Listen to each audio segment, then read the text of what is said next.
Leviticus chapter 7. This is the law of the guilt offering. It is most holy. In the place where they kill the burnt offering, they shall kill the guilt offering, and its blood shall be thrown against the sides of the altar, and all its fat shall be offered. The fat tail, the fat that covers the entrails, the 2 kidneys with the fat that is on them at the loins, and the long lobe of the liver, that he shall remove with the kidneys. The priest shall burn them on the altar as a food offering to the Lord. It is a guilt offering. Every male among the priest may eat of it. It shall be eaten in a holy place. It is most holy. The guilt offering is just like the sin offering. There is one law for them.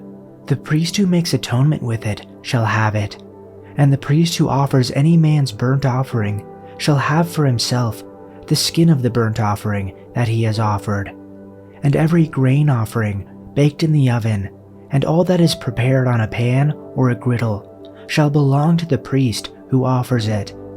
And every grain offering mixed with oil or dry shall be shared equally among all the sons of Aaron. And this is the law of the sacrifice of peace offerings that one may offer to the Lord. If he offers it for a thanksgiving, then he shall offer with the thanksgiving sacrifice unleavened loaves mixed with oil, unleavened wafers smeared with oil, and loaves of fine flour well mixed with oil. With the sacrifice of his peace offerings for thanksgiving, he shall bring his offering with loaves of leavened bread, and from it he shall offer 1 loaf from each offering, as a gift to the Lord. It shall belong to the priest who throws the blood of the peace offerings. And the flesh of the sacrifice of his peace offerings for thanksgiving shall be eaten on the day of his offering. He shall not leave any of it until the morning. But if the sacrifice of his offering is a vow offering or a free will offering, it shall be eaten on the day that he offers his sacrifice, and on the next day what remains of it shall be eaten.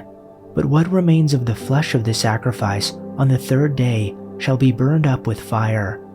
If any of the flesh of the sacrifice of his peace offering is eaten on the 3rd day, he who offers it shall not be accepted, neither shall it be credited to him. It is tainted, and he who eats of it shall bear his iniquity.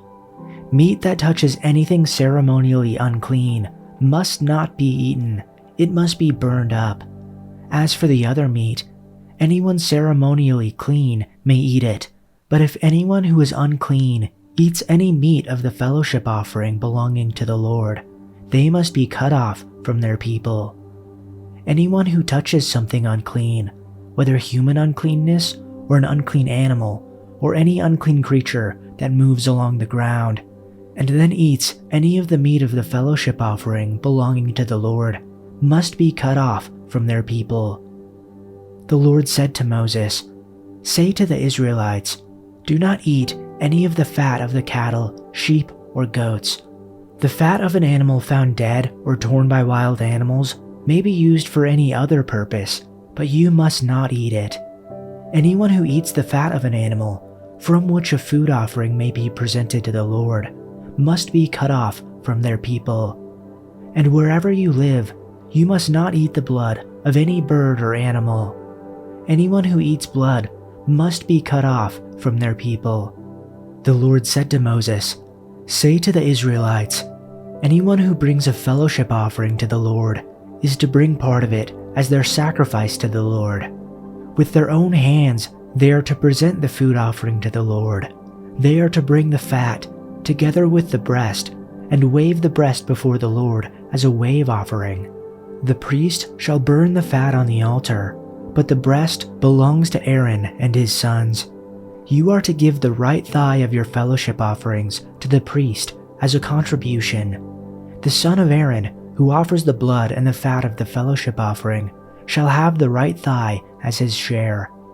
From the fellowship offering of the Israelites, I have taken the breast that is waved and the thigh that is presented, and have given them to Aaron the priest and his sons as their perpetual share from the Israelites. This is the portion of the food offerings presented to the Lord that were allotted to Aaron and his sons on the day they were presented to serve the Lord as priests. On the day they were anointed, the Lord commanded that the Israelites give this to them as their perpetual share for the generations to come. These, then, are the regulations for the burnt offering, the grain offering, the sin offering, the guilt offering, the ordination offering, and the fellowship offering, which the Lord gave Moses at Mount Sinai in the desert of Sinai on the day he commanded the Israelites to bring their offerings to the Lord. Chapter 8. Then the Lord spoke to Moses, saying, "Take Aaron and his sons with him, and the garments, and the anointing oil, and the bowl of the sin offering, and the 2 rams in the basket of unleavened bread, and assemble all the congregation at the doorway of the tent of meeting." So Moses did just as the Lord commanded him. When the congregation was assembled at the doorway of the tent of meeting, Moses said to the congregation, "This is the thing which the Lord has commanded us to do." Then Moses had Aaron and his sons come near, and he washed them with water. Then he put the tunic on Aaron and wrapped his waist with the sash, and clothed him with the robe and put the ephod on him. And he wrapped his waist with the artistic band of the ephod, with which he fitted it to him. He then placed the breastpiece on him, and in the breastpiece he put the Urim and the Thummim.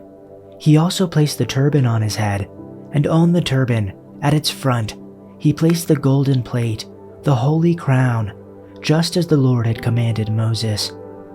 Moses then took the anointing oil, and anointed the tabernacle and everything that was in it, and consecrated them.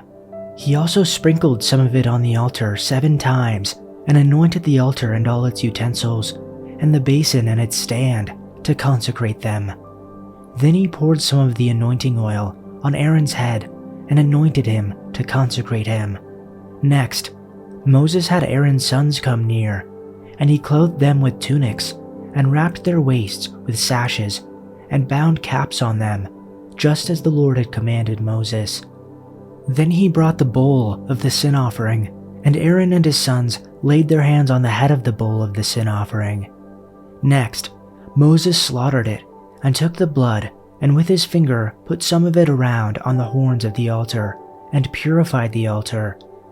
Then he poured out the rest of the blood at the base of the altar, and consecrated it, to make atonement for it. He also took all the fat that was on the entrails and the lobe of the liver, and the 2 kidneys and their fat, and Moses offered it up in smoke on the altar. But the bull and its hide, its flesh, and its refuse he burned in the fire outside the camp, just as the Lord had commanded Moses. Then he presented the ram of the burnt offering, and Aaron and his sons laid their hands on the head of the ram, and Moses slaughtered it, and sprinkled the blood around on the altar. When he had cut the ram into its pieces, Moses offered up the head and the pieces and the suet in smoke. After he had washed the entrails and legs with water, Moses offered up the whole ram in smoke on the altar. It was a burnt offering for a soothing aroma. It was an offering by fire to the Lord, just as the Lord had commanded Moses. Then he presented the second ram, the ram of ordination, and Aaron and his sons laid their hands on the head of the ram. And Moses slaughtered it, and took some of its blood, and put it on the lobe of Aaron's right ear, and on the thumb of his right hand, and on the big toe of his right foot. He also had Aaron's sons come near, and Moses put some of the blood on the lobe of their right ear, and on the thumb of their right hand, and on the big toe of their right foot. Moses then sprinkled the rest of the blood around on the altar. He then took the fat, and the fat tail, and all the fat that was on the entrails, and the lobe of the liver, the 2 kidneys and their fat, and the right thigh. On top of these, he placed a thin cake of bread made without yeast, a cake of bread mixed with olive oil, and a wafer spread with olive oil. All these were taken from the basket of bread made without yeast that was placed in the Lord's presence. He put all these in the hands of Aaron and his sons, and he lifted these gifts as a special offering to the Lord. Moses then took all the offerings back from them and burned them on the altar on top of the burnt offering. This was the ordination offering. It was a pleasing aroma, a special gift presented to the Lord. Then Moses took the breast and lifted it up as a special offering to the Lord. This was Moses' portion of the ram of ordination, just as the Lord had commanded him. Next, Moses took some of the anointing oil and some of the blood that was on the altar, and he sprinkled them on Aaron and his garments, and on his sons and their garments. In this way, he made Aaron and his sons and their garments holy. Then Moses said to Aaron and his sons, "Boil the remaining meat of the offerings at the tabernacle entrance and eat it there, along with the bread that is in the basket of offerings for the ordination, just as I commanded when I said, 'Aaron and his sons will eat it.' Any meat or bread that is left over must be burned up. You must not leave the tabernacle entrance for 7 days, for that is when the ordination ceremony will be completed. Everything we have done today was commanded by the Lord in order to purify you, making you right with Him. Now stay at the entrance of the tabernacle, day and night, for 7 days, and do everything the Lord requires. If you fail to do this, you will die, for this is what the Lord has commanded." So Aaron and his sons did everything the Lord had commanded through Moses.